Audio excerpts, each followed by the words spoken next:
السلام علیکم دوستو، ویلکم ٹو نوان انفارمیشن ہب۔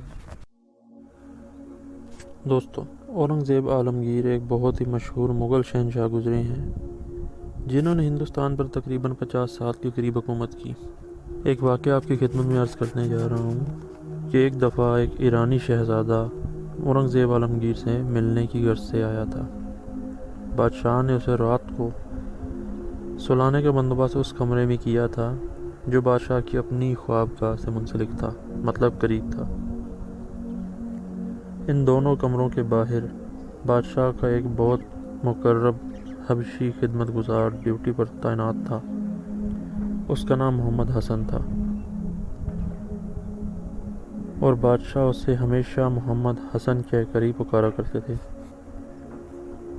چنانچہ اس رات تقریباً نصف شب کے قریب بادشاہ نے آواز دی، حسن۔ نوکر نے لبیک کہا اور ایک لوٹا پانی سے بھر کر بادشاہ کے پاس رکھا اور خود واپس آ گیا۔ چنانچہ ایرانی شہزادہ جو کہ مہمان تھا، بادشاہ کی آواز سن کر بیدار ہو گیا اور اس نے نوکر کو پانی کا لوٹا لیے ہوئے بادشاہ کے کمرے کے باہر کھڑا دیکھا اور اندر جاتے ہوئے بھی دیکھا، اور یہ بھی دیکھا کہ نوکر لوٹا اندر رکھ کر باہر واپس آ گیا ہے۔ لہٰذا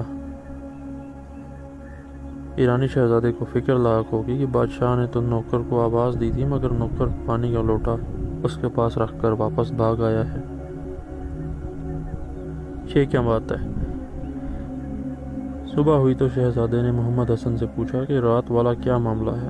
مجھے تو خطرہ تھا کہ بادشاہ دن نکلنے سے پہلے ہی تمہارا سر قلم کر دیں گے، تمہیں قتل کر دیں گے، کیونکہ تم نے بادشاہ کے کسی حکم کا انتظار کرنے کی بجائے لوٹا پانی سے بھر کر رکھ دیا اور خود چلے گئے۔ تو اس پر نوکر نے کہا، علی جا، ہمارے بادشاہ حضور اکرم صلی اللہ علیہ وسلم کا اس میں گرامی بغیر وضو نہیں لیتے۔ جب انہوں نے مجھے حسن کہہ کر پکارا تو میں سمجھ گیا تھا کہ ان کا وضو نہیں ہے، ورنہ وہ مجھے ہمیشہ محمد حسن کہہ کر پکارتے ہیں، اس لیے میں نے پانی کا لوٹا رکھ دیا تاکہ وہ وضو کر لیں۔